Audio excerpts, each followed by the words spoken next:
Sí, bueno, buenas tardes. Quiero advertir que yo, como profesor de filosofía e historiador de las religiones, donde estuve estudiando en la India, primero como secretario de Gandhi en Piedra de Lanazar y después en la Universidad de Pune, voy a incursionar en algunos temas de la Torá, a veces más llamada Biblia, en los que se fundamentó y se sigue fundamentando de alguna manera la implantación del Estado de Israel en la tierra de Palestina. Y para ello convoco el espíritu de mis amigos Edward Said, Ibrahim Abló, Enver El Kadri y Germán Aldada, para que bajo su guía lo que pueda decirles hunda sus raíces en el corazón generoso de las almas buenas. Como argentino, no puedo dejar de convocar a quien debemos haber aprendido que la verdad es el más alto valor al que podemos aspirar en la actividad política. Me refiero a Juan Domingo Perón, quien además de legarnos su documento político más importante del siglo pasado, el modelo argentino para el proyecto nacional, lo entregó ceñido entre dos pensamientos que nos obligan al rigor y a una completa vocación de servicio, no ambición de poder o voluntad de poder. Decía Perón, creemos que si estamos en la verdad, triunfaremos, y sabemos que si no estamos en ella, será mejor que no triunfemos. Y para que no quedaran dudas de esta afirmación agregó, la verdad como Dios permanece inmutable en el tiempo y en el espacio, esperando que la insensatez de los hombres se digne considerar. Y también sobre la base de estos pensamientos de Edward Said, extraídos de su libro Representaciones del Intelectual, que he elaborado esta presentación sobre el sufrimiento del pueblo palestino y la mirada de un argentino. Decía Edward, en torno a los intelectuales que no tienen prebendas que proteger ni territorio que consolidar o guardar, hay algo fundamentalmente perturbador. De ahí que en ellos la autoironía abunde más que la pomposidad, la franqueza, más que los rodeos y los titubeos. No se debe pasar por alto, en todo caso, la ineludible realidad. ¿No me escuchan bien? Disculpen, entonces.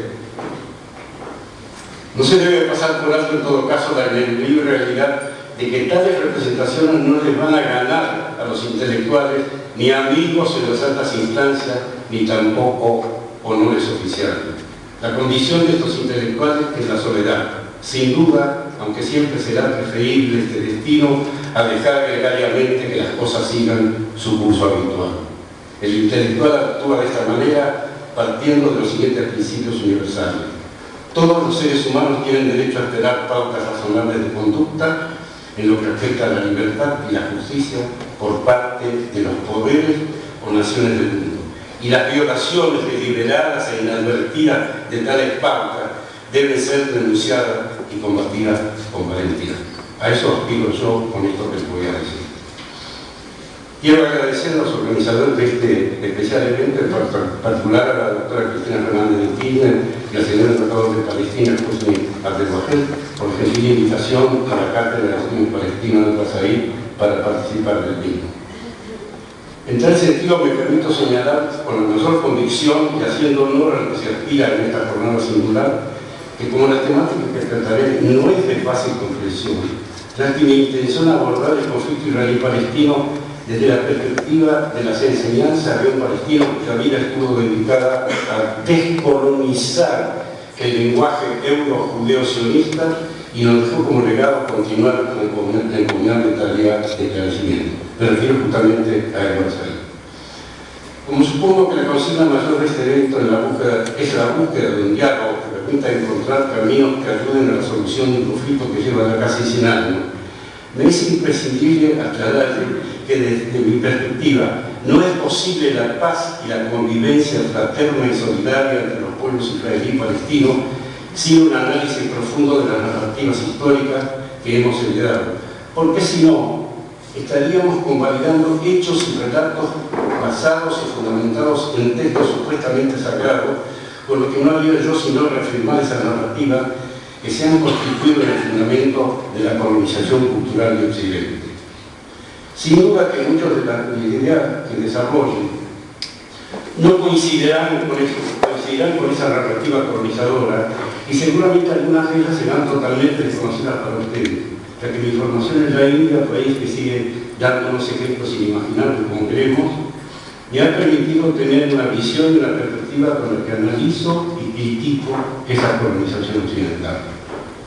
Y como seguramente la mayoría de ustedes saben, fue una consecuencia de las manipulaciones que las entonces grandes potencias imperiales europeas, Gran Bretaña y Francia, de las que el acuerdo Saint-Picot, la declaración Balfour y otras conferencias, de las cuales han transcurrido nacionales, fueron algunos de los tantos compromisos no cumplidos por ambas, especialmente en las promesas y obligaciones asumidas con los dirigentes de los países árabes. Como dijera Mahatma Gandhi allá por 1936, mis simpatías no me obnubilan para comprender quiénes y por qué lograron que se produjeran los trágicos acontecimientos que tienen hoy sumidos en permanente confrontación a los pueblos, el originario palestino y el impulso de formación, el israelí, a lo que todos mis esfuerzos, conferencias, seminarios, publicaciones y escritos, tienden a promover el diálogo entre ambos pueblos para que logren una convivencia fraterna y solidaria en el futuro más próximo. Y ello fundamentado en la idea que aprendí en la India, eso es, la pertenencia al lugar de nacimiento. Quiero decir con ello que uno pertenece al lugar en que nace, y ese lugar, esa tierra, no le pertenece, como diría Gandhi, a nadie. Así como nuestro planeta Tierra es de todos los seres humanos, los que vivieron, los que viven y los que vivirán. Como imaginarán, esta idea es contraria absolutamente a la que sostiene que un territorio le pertenece a un determinado grupo humano y este sustenta tal aseveración en un escenario don otorgado por una realidad, aquella a la que adhiere ese pueblo en particular, transformando así a esa realidad en una agencia inmobiliaria del pasado remoto. Yo, como verán ustedes, no uso la palabra Dios. Para mí, como verán más adelante, la palabra Dios es solo traducción de Zeus, no es otro. Sí quiero señalar desde el inicio que no me extenderé mi crítica, sino en esta breve referencia a la ineficacia e incapacidad de algunos dirigentes árabes que en su momento permitieron la implantación por un lado del Estado de Israel y actualmente la aparición del mal llamado Estado Islámico, conformando en ambos casos países impostores, con ejércitos y bandas de mercenarios provenientes de muy diversos países del mundo. Y en ambos casos, recurriendo a aventureros que, aprovechando de su conocimiento de los proyectos imperiales de Gran Bretaña por un lado y Estados Unidos por el otro, y además promovidos por los gobiernos de esos mismos países, lograron implantar en ese mundo árabe dos estados impostores. Uno logró ser reconocido por la ONU y el otro no, cuyos únicos objetivos son masacrar la mayor cantidad de población de los países árabes, ensañándose en primer término con el pueblo palestino y continuando luego con los pueblos de Irak, Líbano y actualmente Siria. Porque son los pueblos de esos países árabes los que han sufrido y siguen sufriendo, además de los bombardeos imperiales, la presencia de esos enclaves coloniales que, amparándose en supuestos regresos a reinos o califatos antiguos, algunos milenarios y otros inexistentes, lo único que han hecho hasta ahora, hasta el momento, como lo he señalado antes, es masacrar poblaciones indefensas de los países árabes. Y utilizando una palabra que es muy tramposa, acusando a los que lo que hacen es bueno, ya se me pasó.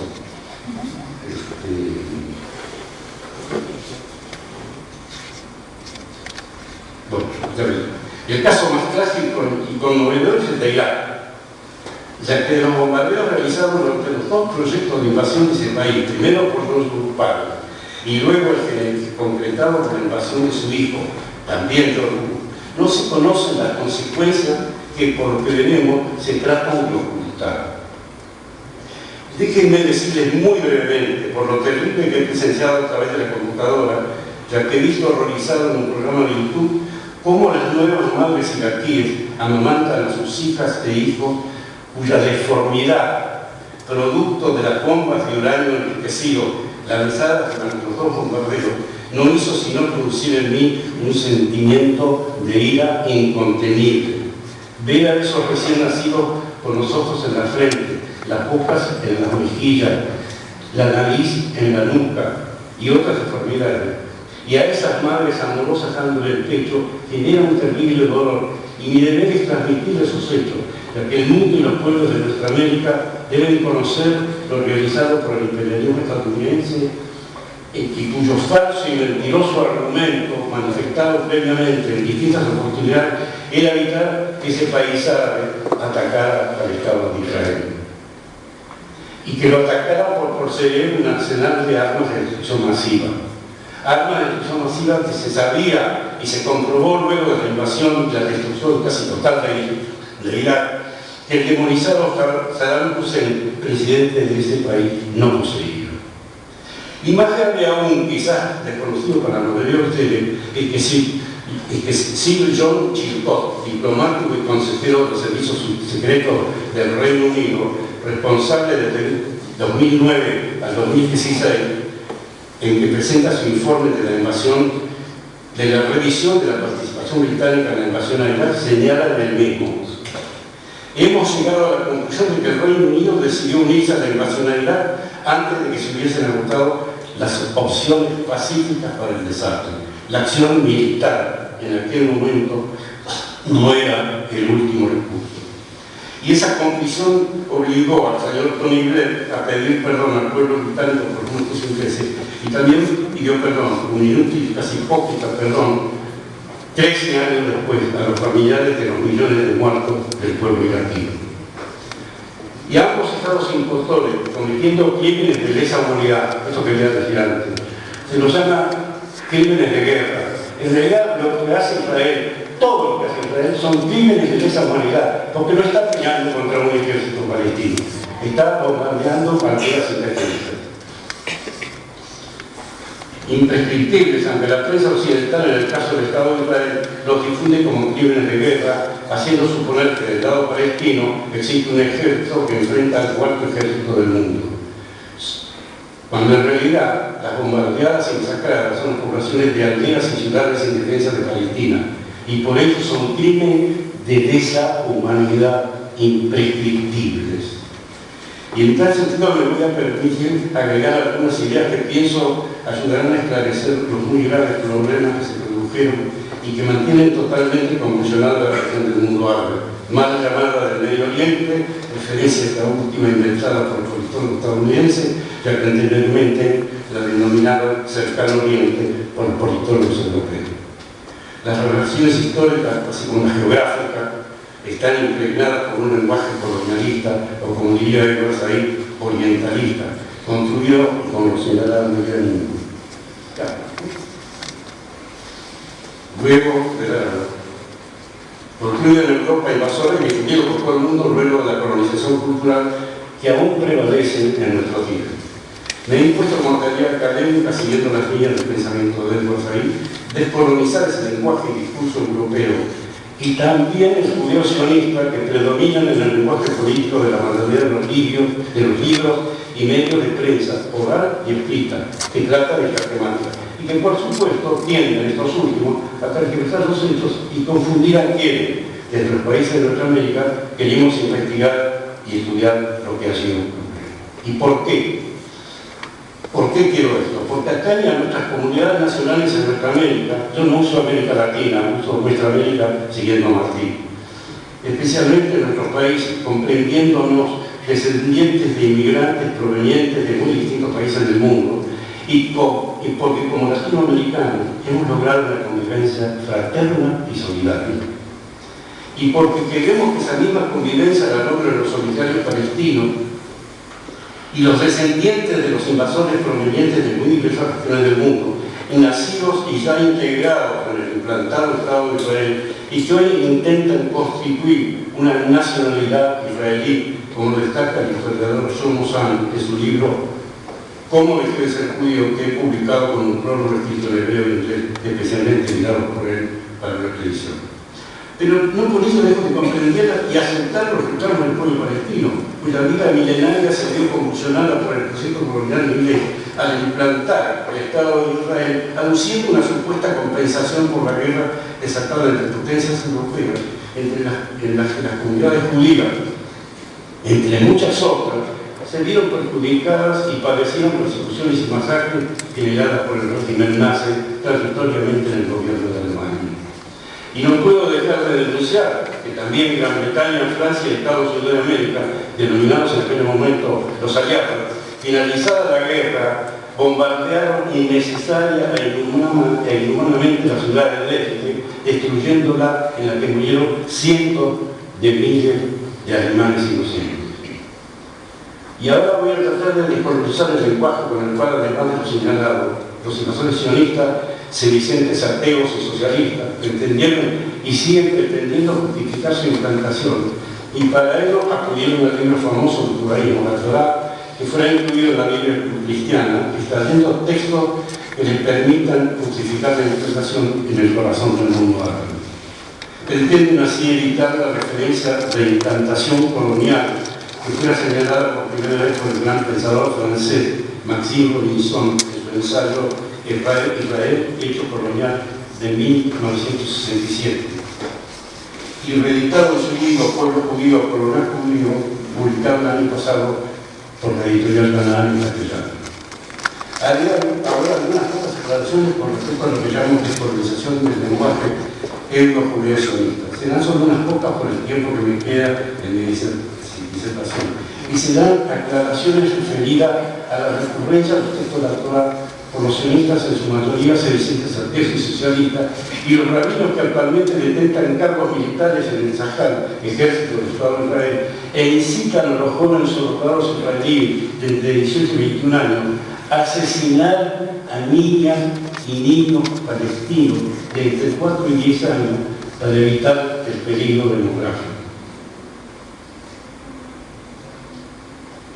Gideón, tal como lo denunciara Gideón Levy, escritor israelí, en sus famosas notas Palestina, el sufrimiento de los niños, seguida por su aún más famosa Carta a un soldado, publicadas en el diario Paré, que se dedica en el propio Estado de Israel. Yo voy a dejar todo este material para que ustedes no piensen que yo le estoy adjudicando a Gideón Levy, del cual voy a publicar un libro en el acuerdo con la editorial cada vez. Voy a dejar este material. Palestina, el sufrimiento de los niños y la carta al soldado, que les recomiendo. Yo la he leído 100 veces y siempre, como soy un viejo, algunas lágrimas se me caen. La mayoría, y aquí comienzo con lo que yo llamo descolonización del lenguaje. La mayoría de los autores utilizan erróneamente las palabras Dios o Gad o Dieu para referirse a Yahvé, la deidad de los judíos.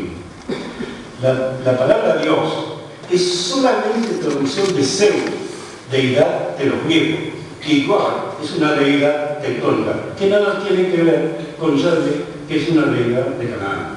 Y una deidad menor en el panteón cananeo. En ese panteón cananeo, la deidad mayor se llama él, al cual se refiere Jesús, que aparece en los evangelios, Eli, Eli, lama sabachthani. Eli, Eli es el caso genitivo de él, que se traduce como Dios mío, Dios mío. Jesús no dijo Dios mío, Dios mío. Y tampoco dijo Yahvé, con lo cual yo digo que Jesús no era judío.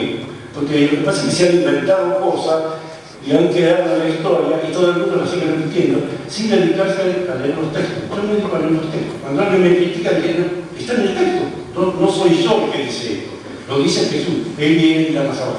No dijo Dios mío, Dios mío. No dijo Zeus, Zeus. Tampoco dijo Yahvé, Yahvé, que ya estaba firmado en el año 1 o 2000 o 3000.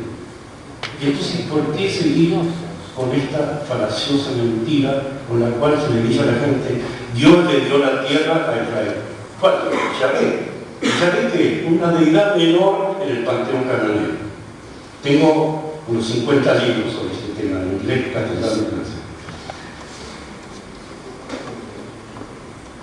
Y ambas, Dios y Gad, no pueden ser intercambiadas por los nombres de otras deidades, ni Yahvé, ni Alá, ni Dioniso, ni Shiva, ni Viracocha, ni las más de 3000 deidades que poblaron y pueblan el imaginario de la humanidad, pueden ser traducidas como Dios o como God.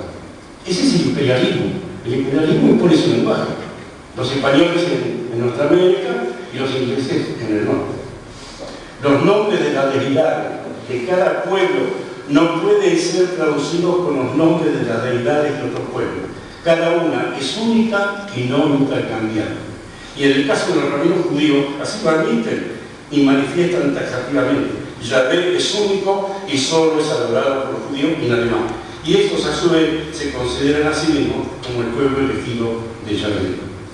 Es por ello que es necesario destacar y descolonizar un lenguaje que es utilizado por los ideólogos y políticos judíos sionistas cuando dice que Dios, como si fuera el dueño de la inmobiliaria, les dio a los judíos como dato eterno una porción del territorio de la antigua Canaán. Yo soy descendiente de cananeo. Y que luego los escribas a sueldo de los reyes israelitas la extendieron del Nilo al Éufrates en las narrativas ficcionales de la Torá. La Torá no es historia, es una narrativa ficcional. Eso casi todos los historiadores lo dicen, no es una cosa mía.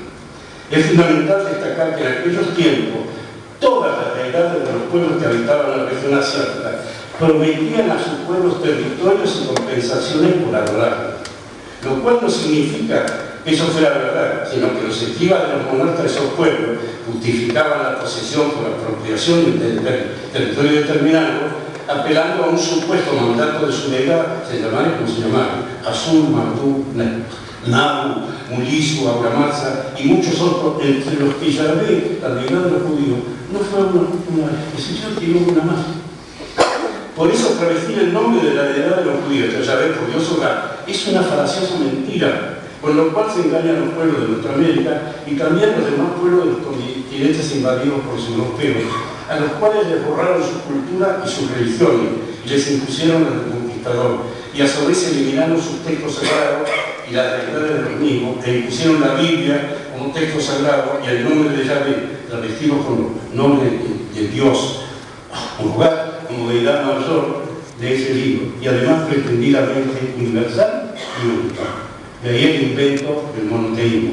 Ni el judaísmo, ni el cristianismo, ni el islam son monoteístas, son religiones monolátricas. Cada una de ellas adora a su propia deidad, que no es la única ni la que vale. Un ejemplo puede servirnos para demostrar lo que dice el historiador indio Surjitaraya, en su libro La Biblia y el Imperio, Exploraciones postcoloniales, en un subcapítulo en el que expone la influencia de la Biblia en el mundo asiático y que titula escuchen bien, el Antiguo Testamento como arma de destrucción masiva. Esto en Occidente sonaría blasfemia. Lo dice uno de los más grandes historiadores indios de la actualidad. Expone la nefasta influencia que ha tenido la Torá en la India, porque es el único libro que se cita de la Biblia, y que fuera utilizado por los invasores europeos en los países de los demás continentes como fundamento de su expansión y además justificación de sus crímenes y asesinatos selectivos y masivos, porque así lo quería Yahvé, la deidad de los judíos, en los textos de la Torá.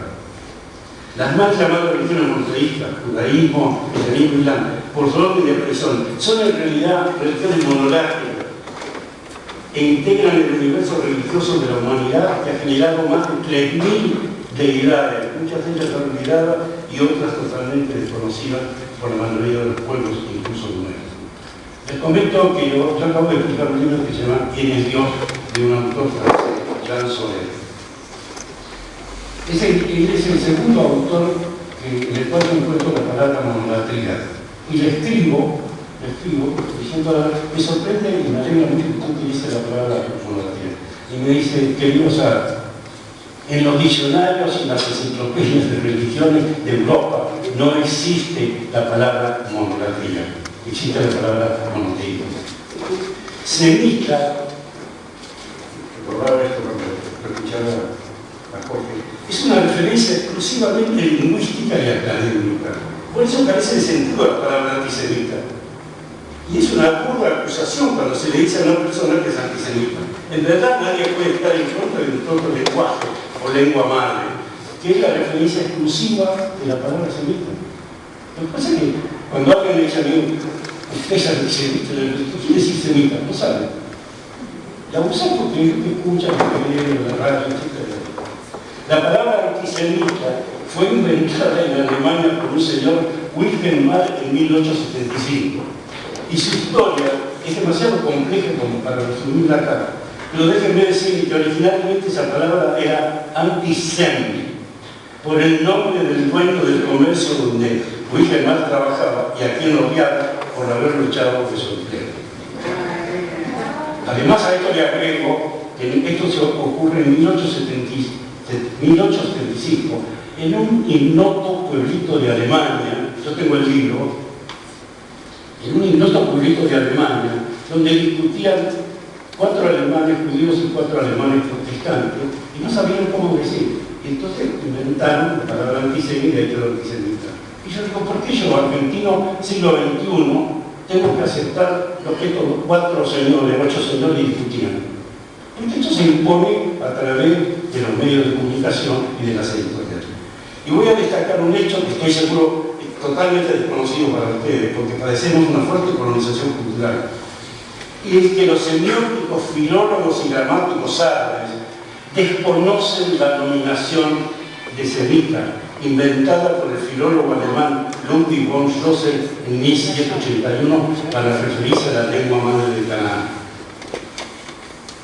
a la que ellos se incluyen dentro de la península arábiga y por eso la llaman lengua peninsular y se niegan a llamarla semítica. De verdad, te vas a decir que comparto totalmente la posición de los semióticos filólogos y gramáticos. Nadie quiere desde afuera a decirme que yo no me llame como me llamo, ni que yo pueda decir lo que yo quiero. Y me cambia simplemente porque tiene más poder económico y más poder de difusión. La Biblia es un libro cristiano que se conforma en el siglo IV de la era común después de Cristo. Por eso cuando se dice en el contexto de la misma y se lo da como perteneciente a siglos anteriores al siglo IV, es un error. En tales casos la referencia debe ser la Torá o al Tanaj, texto de la literatura judía.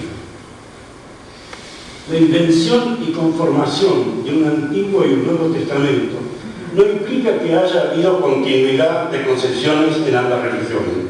El rabino Jacobo Nevner, reconocido por el ex Papa Ratzinger como la mayor autoridad judía del siglo pasado, tiene un libro titulado, pero que se publicaba en inglés, pero me dijeron que había sido retirado, Jews and Christians, the myth of a common, judíos y cristianos, el mito de una tradición común, en la que demuestra fehacientemente que el pensamiento de Jesús de Nazaret nada tiene que ver con el pensamiento desarrollado en la Torá, más aún, es un pensamiento antagónico.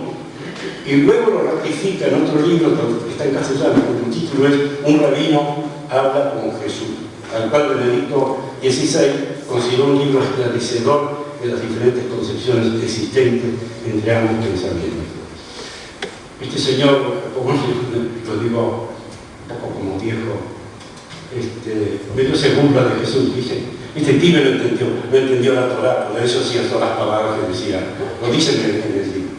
Comparto además con Edwin Montagu ese texto, que extraigo de su memorándum al gobierno británico, del cual formaba parte, en el que le manifiesta su desacuerdo con la Declaración Balfour, que pretendía apoyar la implantación de un hogar nacional para los judíos en Palestina. Dice Montagu,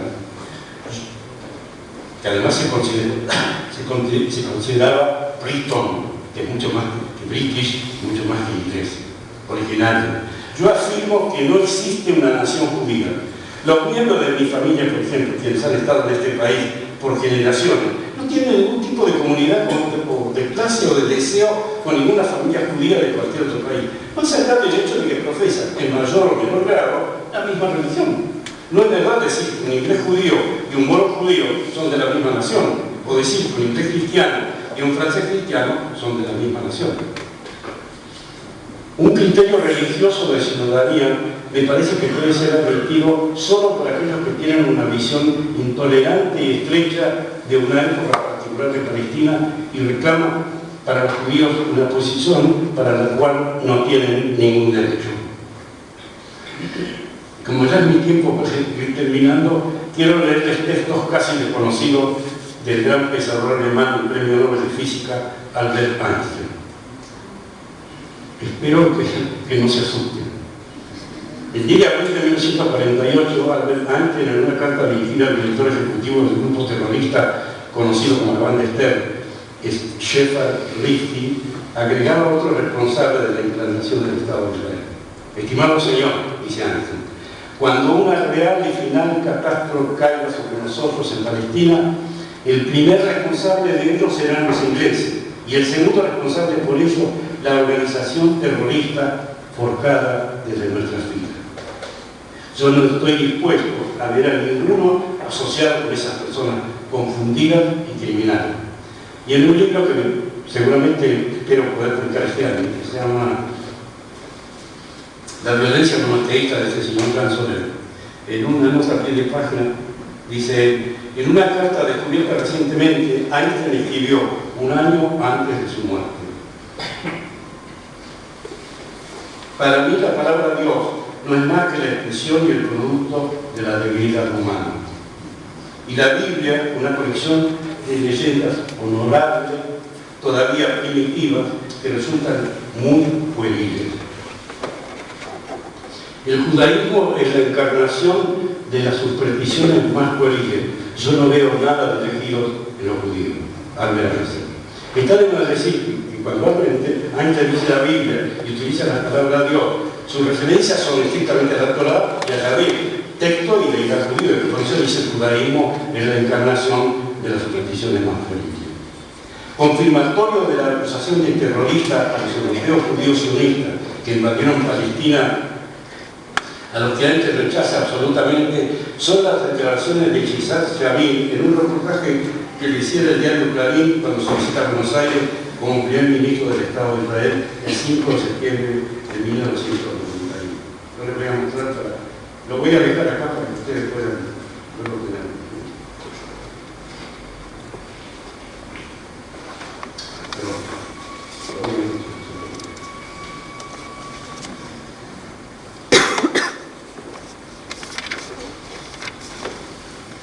Yo les voy a dejar para la institución una serie de textos que de alguna manera confirman lo que yo les he dicho, para que ustedes vean que no he inventado nada. Nada de lo que les dije no está. Seguramente los más viejos recordarán por ahí ese texto, por ahí no, porque no se dedicaron a ese tema. Y después también les voy a dejar este texto de Amira Haas, una periodista judía que vive en Israel. Acá dice periodista israelí: los jóvenes palestinos no salen a asesinar judíos por el hecho de ser judíos, sino porque somos sus ocupantes, sus torturadores, sus carceleros, los ladrones de su tierra y de su agua, los que destruyen sus hogares, los que los expulsan al exilio, los que obstruyen su horizonte. Todo esto no se lo voy a dejar.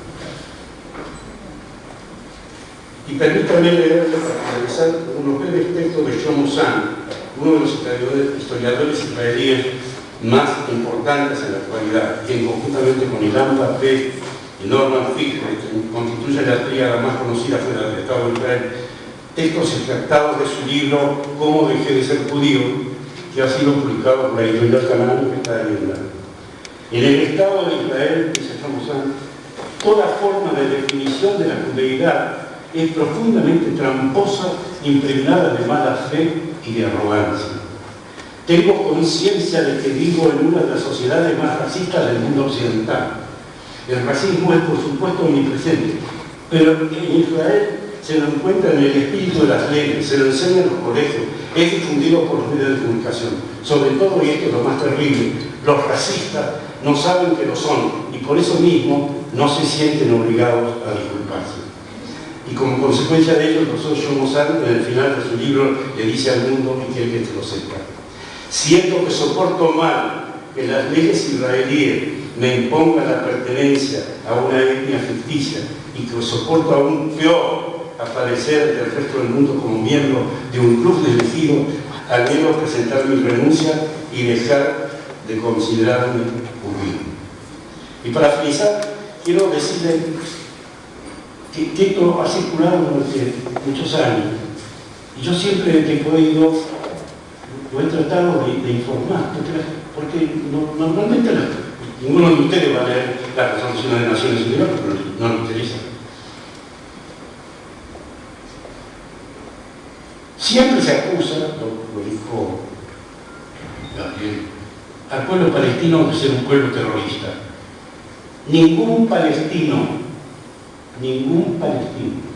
individual, grupal o colectivamente, puede ser acusado de terrorista, porque la resolución 3070 del año 73 de las Naciones Unidas, referida a la libre determinación de los pueblos, señala en su artículo 2, reafirma igualmente la legitimidad de la lucha de los pueblos por librarse de la dominación colonial extranjera, esto es lo que pasa en Palestina, y de la subjugación foránea, por todos los medios a su alcance, como incluida la lucha armada. Por eso ningún palestino puede ser acusado de terrorista. Bueno, yo estoy en desacuerdo porque maten a un israelí o un judío. Por supuesto que estoy en desacuerdo. Pero no lo puedo acusar a ese palestino que le han matado el padre, la madre, el hermano, el hijo, que él es un terrorista, porque no se pudo contener y se vengó de esa manera. Y además, para finalizar, el Estado de Israel, desde su implantación hasta el presente, es el Estado más condenado por las Naciones Unidas por la violación de los derechos humanos. Muchas gracias.